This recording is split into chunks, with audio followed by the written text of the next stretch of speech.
Welcome to this segment, our interview segment. Today we'll be talking cyber crime, but our guest on this edition is Tokunbo Smith, a data protection advocate. Welcome to the program. Thank you very much. I'll start. There's been an increase in cyber crime in Nigeria. Now, what do you think is responsible for this?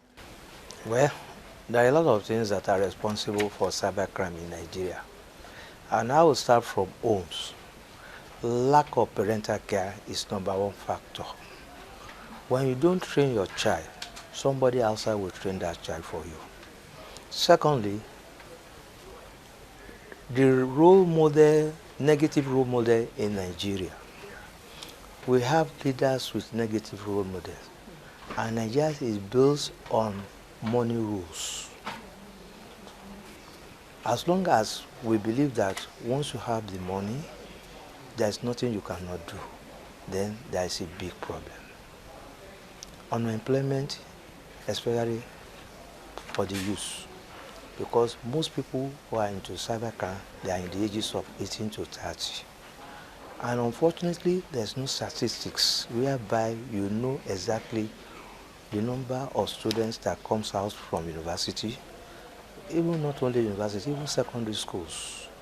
Do you have the number of students, the kind of jobs you can give for secondary school? Because when you talk about cybercrime, 13-year-old boy can do cybercrime.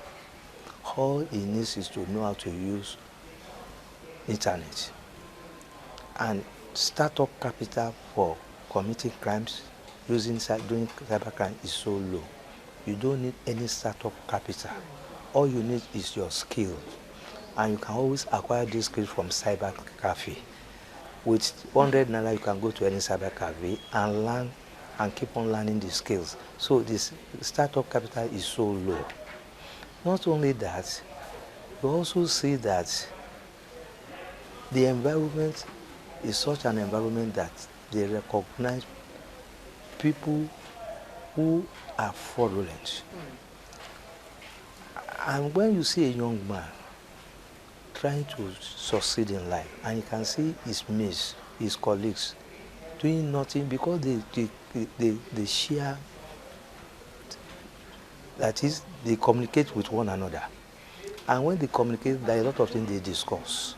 And in the process, you can see your friend who is stealing, who is doing cybercrime, and is making money. One day you will be tempted to do it. So you actually mean that our value system has a problem? Our value system is bad. Okay. And until we have a good value system, which is a very big thing for us to do now. Mostly value systems are supposed to be from homes. Unfortunately, again, the faith-based organization, when I say faith-based organization, I'm talking about this Christianity and the Islam, where you can, and other religions, because we have other religions, they are all faith-based. Those are the areas where we could have changed our value system. Unfortunately, even when we go to this faith-based organization, the value system now is nothing to write home about. So, where do we go? Where do the young ones go? And they want to live as well. They want to have their own life. Because, unfortunately, again, you keep on circulating positions among the old ones. What is a man of 83, 84 doing in government service as a minister?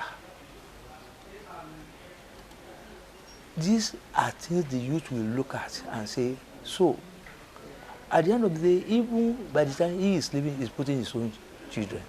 So, they now say, what can we do than to go onto all these cybercrime to get money, and when they have the money, they feel they can now be in a position they want to be. So for us, we are really in a situation that I don't know what we can do about it. I discuss with a lot with all these youths, and when I listen to them, when I hear them, I feel so sorry for this country. You call them leaders of tomorrow, but you are not giving them the opportunity to become leaders of tomorrow. The only way you can give them opportunities to become leaders of tomorrow is to make sure that they are very skilled in their own choosing field. Policy is very important. You see, the way we make policies in this country is so bad. because you hate somebody or because you want to benefit from somebody or from a business, you just create a policy that is not good for the nation. And that policy will affect so many people, including the youth. So you are destroying the youth directly and indirectly. And in the process of destroying the youth, they want to have their own way. So that makes some of these youth to go into cybercrime. When you talk about cybercrime, there are a lot of cyber things they do. Cybercrime, what you people know is Yahoo, Yahoo, Yahoo, Yahoo. Yeah, I was going to ask you different types. We have the commonest one, the business email scam, whereby you sit down in Nigeria and behave as if you have a big company or a finance house, and you start sending mails to people overseas that they can come and get loan, or they can come and get some goods from you, and that you will send the goods and you will not send any goods. By the time they send those money, you will not send any goods. You also have personal email, whereby you originate an email and send it to people to just collect information, sensitive information. When I say sensitive information, I'm talking about username, your password, yeah, your BVN, your national identity card, national identity number, and so on. And once you get such information, you can use it to your own advantage. And also, apart from all those emails, you can also do what we call romance scam. Yeah, identity theft and the rest. Yes, you identity theft. So when you do romance scams, it starts between a man and a woman mostly, whereby you allow a woman to get your trust and get some information from her. In the process, after collecting those information, you now use those information against that lady as well. And these are people who are either mostly widows or people who are lonely, but they are very, very rich. So they empathize or sympathize with them in order to get those information. And apart from romance, you also have whereby you hack information. When you hack information, those information will reveal some identity to you. And because you get those identity, you can use it to do a lot of cybercrime.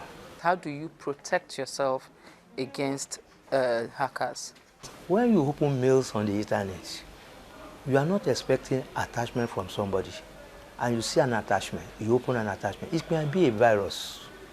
It might be an attachment that wants to steal your personal information. So you don't just open attachment. When you see unnecessary information coming into your inbox, it means something is wrong. And how do you even know when your email has been compromised? Number one, you may find it difficult to open your email box. Your password may be changed. Two, you start having more emails in your box. Three, your IP address can be changed. And four, you discover that advertisement, a lot of advertising goods come in, which you have not solicited for. Those are things that will let you know. I have experienced email attack before. Immediately I noticed it, I changed my password, and I circulated to most people that my email has been compromised. So I changed my password, I changed my username.